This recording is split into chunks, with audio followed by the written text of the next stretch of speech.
डर है कि मेरा काम कहीं ना कहीं तो खराब है, कहीं ना कहीं तो इस देश का युवा नाराज है, कहीं ना कहीं तो इस देश का सैनिक नाराज है। नहीं नहीं, युवा क्यों नाराज है? अरे आप सुनिए मेरी बात।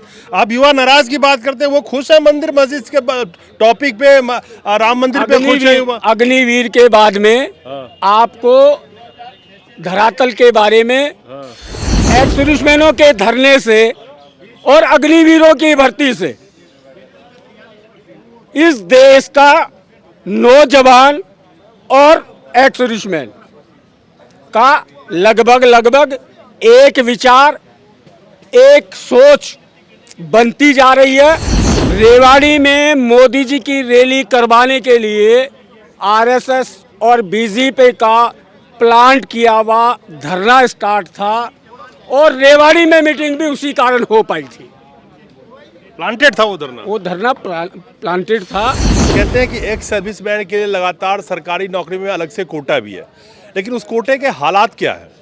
अगर हम ग्रुप सी की बात करें, सेंट्रल गवर्नमेंट में करीब 10,84,000, 11 लाख आप मान लीजिए ग्रुप सी के जो एम्प्लॉय हैं। जिस ग्रुप सी में 10% रिजर्वेशन है पूर्व सैनिकों के लिए, उसमें 2022 के एक आंकड़े के मुताबिक करीब 13,000 के करीब एक्स सर्विसमैन है। होने कितने चाहिए थे? 1 लाख से ऊपर। सचिन पायलट, मां कांग्रेसी शुरू से आखिर तक, राजेश पायलट जी कांग्रेस शुरू से आखिर तक, उन माँ बाप के परिवेश में पला हुआ बच्चा, और फिर वो बरसों से, कई वर्षों से कांग्रेस में।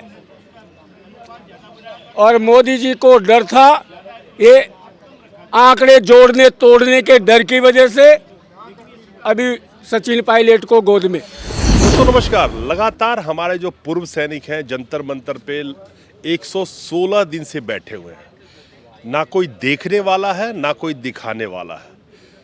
और जिस तरह से ये लोग लगातार ओआरओपी के खिलाफ जो बैठे हुए हैं, जो ओआरओपी में विसंगतियां हैं, जो ओआरओपी के अंदर इनका डिमांड है, जिसको ठीक करने की मांग की जा रही है, उसको लेकर के लगातार यहाँ पे प्रदर्शन लगातार 116 दिनों से जारी है। और पता नहीं कब तक जारी रखेंगे, ताकि सरकार के कानों तक इनकी आवाज़ पहुँचे। तो क्या इनकी आवाज़ नहीं पहुँच रही है? जबकि महज 2-2.5 किलोमीटर की दूरी पे संसद से ये बैठे हुए हैं। कहाँ से आए हैं आप, ये बताइए पहले। सर, मेरा नाम भगवान सिंह है, मैं राजपूत रेजिमेंट से हूँ और राजस्थान हाडोती से आया हूँ। आपने राजपूत रेजिमेंट बोला तो बड़ा अच्छा लगा मुझे। जिस तरह से मोदी जी कहते हैं कि देशभक्ति की बात करते हैं, राष्ट्रवाद की बात करते हैं, खासकर सैनिकों का बहुत बड़ा अहम रोल 2019 के चुनाव प्रचार में सहारा लिया गया। आपको याद होगा वो पुलवामा का अटैक। लेकिन वही सैनिक जब यहाँ पे बैठे हुए हैं आज, 116 दिनों से कोई सूद लेने वाला नहीं है। ऑफ कोर्स आप एक्स सर्विसमैन हैं, लेकिन देश की सेवा तो आपने भी की है। तो जो सरकार अपने आप को इतने बड़े देशभक्त, राष्ट्रवादी, सैनिकों का हितैषी सब कुछ बताती है, आज आपसे दूर दूर क्यों खड़ी है? हमसे डरे हुए हैं। इस देश के प्रधानमंत्री हमसे, सैनिकों से डरे हुए हैं। अब उनको हम दुश्मन नजर आने लगे हैं। क्यों, ऐसा क्यों? क्योंकि हम सच्चाई को देश और देशवासियों के सामने रख रहे हैं, इस वजह से डरे हुए हैं। सर, ये विसंगतियां कहते हैं हमारे साथ भेदभाव, ये भेदभाव नहीं है। इसको और नजरिए से भी देश को देखना पड़ेगा। सेना का मनोबल डाउन होने से किसको फायदा होगा? देश के प्रधानमंत्री को फायदा होगा, देश के डिफेंस मिनिस्टर को फायदा होगा, इस देश के देशवासियों को फायदा होगा? नहीं होगा ना, नुकसान होगा। तो नुकसान से किसको फायदा होगा? हमारे दुश्मनों को। तो आपने देखो कितनी जल्दी इस बात को समझ गए हैं और बता दिया है। तो ये हमारा जो 116वां दिन आप बोल रहे हैं, ये 116वां दिन नहीं है। उनके पास बात पहुंच चुकी है, लेकिन इस सच्चाई का सामना करने के लिए 36 इंच के सीने में हिम्मत नहीं है। आपने तो पहले ही 20 इंच कम कर दिया, 56 इंच। 56 इंच का वो बोलते थे भाई, तो 56 इंच के 20 इंच कम हो गए। 56 इंच के सीने वाला व्यक्ति को इस सच्चाई को सामना नहीं कर पा रहे हैं, इस वजह से सुनवाई नहीं हो रही है। अच्छा, आप लोगों ने जो रोडों पे संघर्ष किया हुआ आरोपी के लिए, आज फिर अब दोबारा से रोड पे खड़ा होना पड़ रहा है, आखिर इसमें गलती किसकी है? सर इसमें गलती क्या है, इसको गलती नहीं कह सकते, ये देश की सुरक्षा के साथ किया गया खिलवाड़ है। मैंने आपको बोला है, ये विसंगतियां करने से, सैनिक का मनोबल गिराने से किसको फायदा होने वाला है? मोदी जी इतने समझदार आदमी है, उनको नहीं पता चल रहा? अगर उनको पता चल पाता, समझ पाते, तो इस तरीके की विसंगतियां ही नहीं होती। ऐसी कौन सी शक्ति है जो इस देश की सुरक्षा में सेंध लगाना चाहती है? तो यहाँ पे एक सवाल मैं दर्शकों को ये जरूर बताना चाहूँगा कि अगर हम कहते हैं कि एक्स सर्विसमैन के लिए लगातार सरकारी नौकरी में अलग से कोटा भी है, लेकिन उस कोटे के हालात क्या है?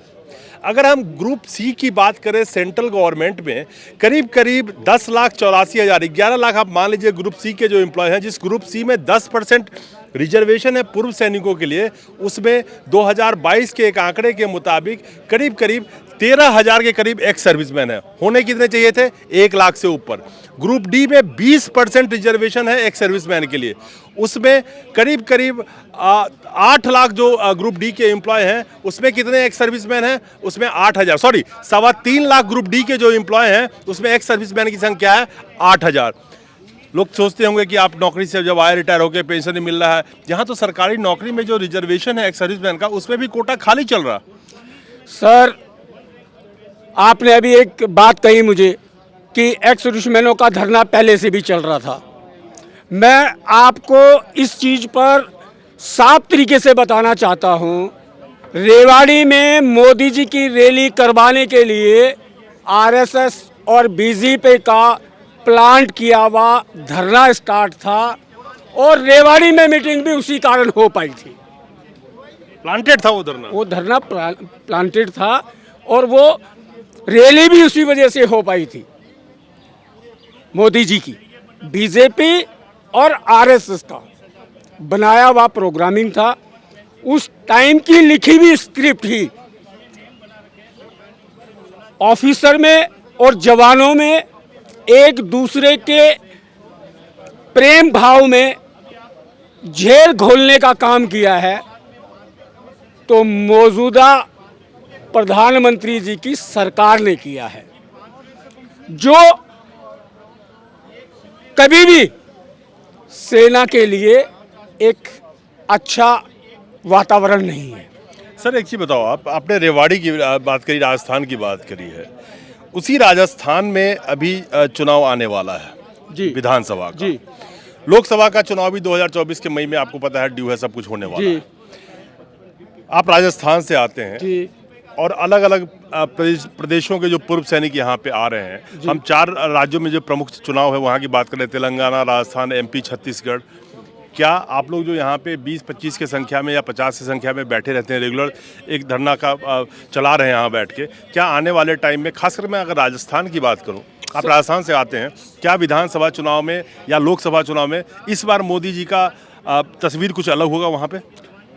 बिल्कुल, ये चीज़ का मोदी जी को खुद को पता है, क्योंकि एक्स सर्विसमैनों के धरने से और अग्निवीरों की भर्ती से इस देश का नौजवान और एक्स सर्विसमैन का लगभग एक विचार, एक सोच बनती जा रही है, जिसका अनुमान मोदी जी को लग चुका है।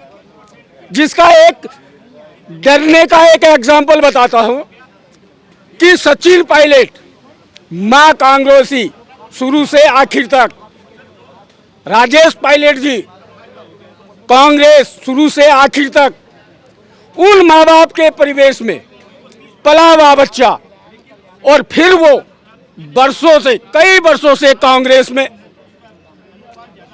और मोदी जी को डर था, ये आंकड़े जोड़ने तोड़ने के डर की वजह से अभी सचिन पायलट को गोद में नहीं, गोद, एक मिनट सर, गोद में तो मोदी जी ने बिठा लिया है। क्या राजस्थान की जनता इस बात को पसंद कर रही है? क्योंकि आप सचिन पायलट की बात करें थोड़ा सर मोदी जी ने और बीजेपी ने डर की वजह से गोद में बिठा लिया, और राजस्थान की हम पूर्व सैनिक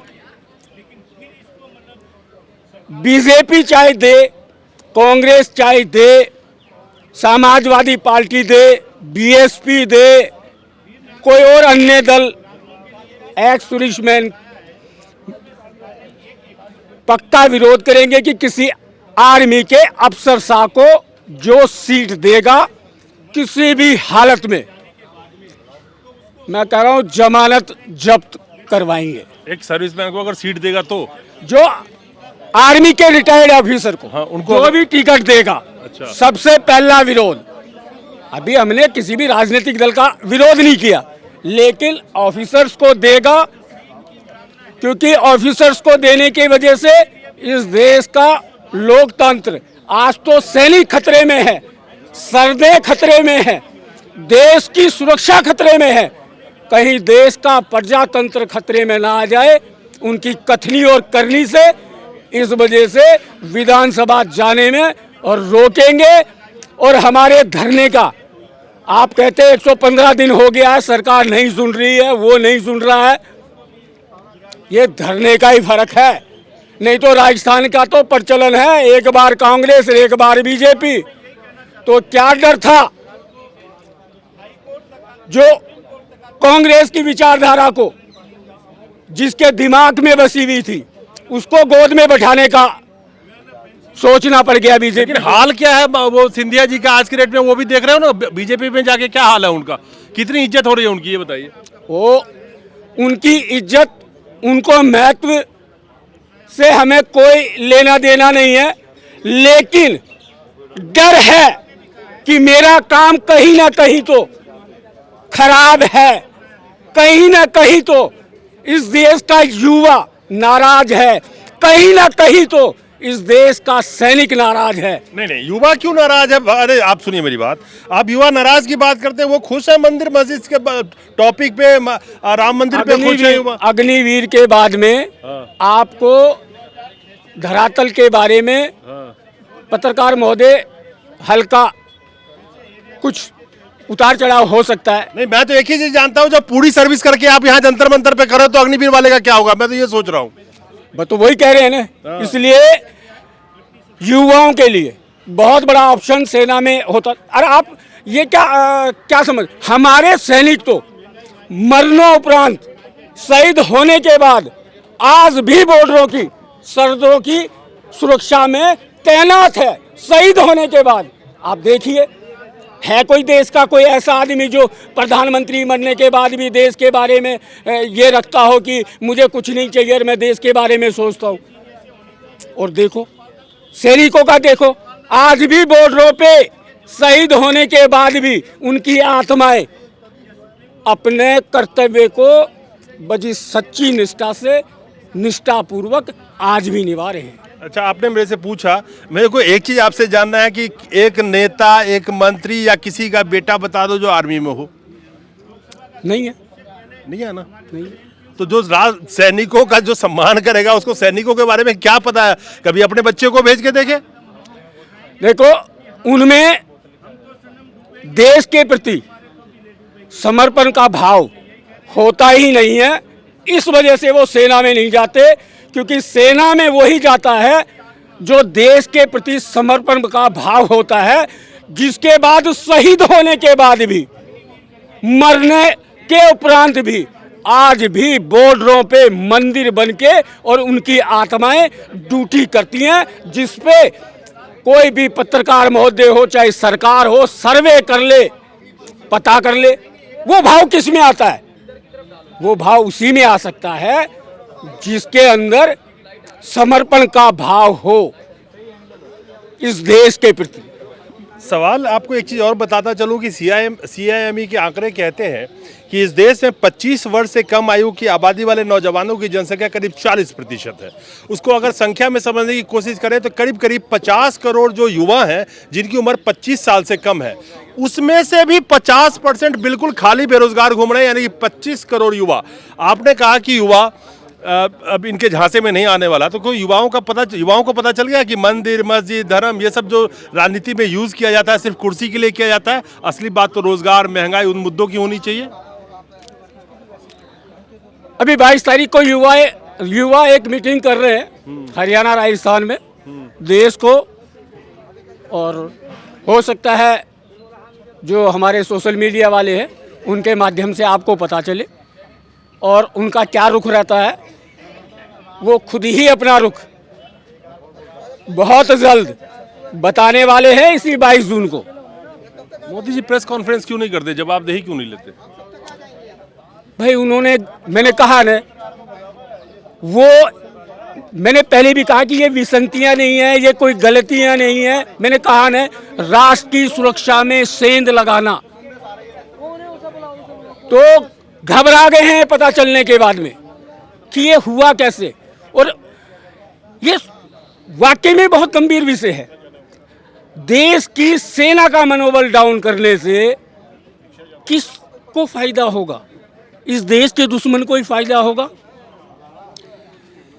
ये कह रहे हैं कि देश के सेना का मनोबल डाउन। मैं कह रहा हूँ इस देश की एक एक जनता का, जो देशभक्त है उनका मनोबल गिरा हुआ है, क्योंकि जिस लोकतंत्र में जवाबदेही एक शब्द था कि जो प्रधानमंत्री बनेगा वो लोकतंत्र में जवाबदेही जरूर देगा, उसमें 10वां साल शुरू हो गया, कोई प्रेस कॉन्फ्रेंस नहीं किया मोदी जी ने। यहाँ पे 116 दिन से ये बैठे हुए हैं सैनिक। आपने पहलवान बेटियों का धरना देखा होगा, किसान आंदोलन देखा होगा, एक से एक धरने आपने देखेंगे। शायद अब ये हो गया है कि अगर तुम में हिम्मत है, लड़ सकते हो तो लड़ते रहो, और तुम लड़ते लड़ते मर जाओ, चिल्लाते चिल्लाते मर जाओ, तुम्हें दिखाने वाला कोई नहीं होगा। और उसका नतीजा ये हो रहा है कि जब लोकतंत्र में चौथा स्तंभ जो मीडिया, जिसका काम था सरकार पे सवाल पूछ के प्रेशर बनाना, जब वो आपको दिखाएगा ही नहीं तो सरकार पे प्रेशर बनेगा नहीं, और प्रेशर नहीं बनेगा तो खैर ये तो पूर्व सैनिक है, जाड़ा गर्मी बसंत कोई भी मौसम हो, ये तो डटे हुए हैं धरना पे। किसान डटे रहे धरना पे, मजदूर डटे रहे अपने धरने पे।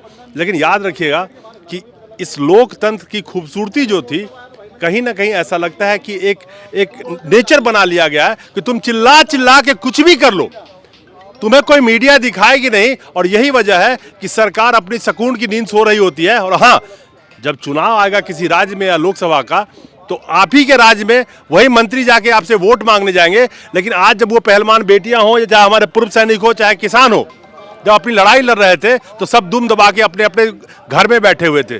तो क्या जनता 2014 देख लिया, 2019 देख लिया, 2024 में जनता अब देखेगी कि आखिर जो वोट मांगने आ रहा है उसने जनता के लिए किया क्या, और जनता की कितनी बात सुनी उसने। नमस्कार।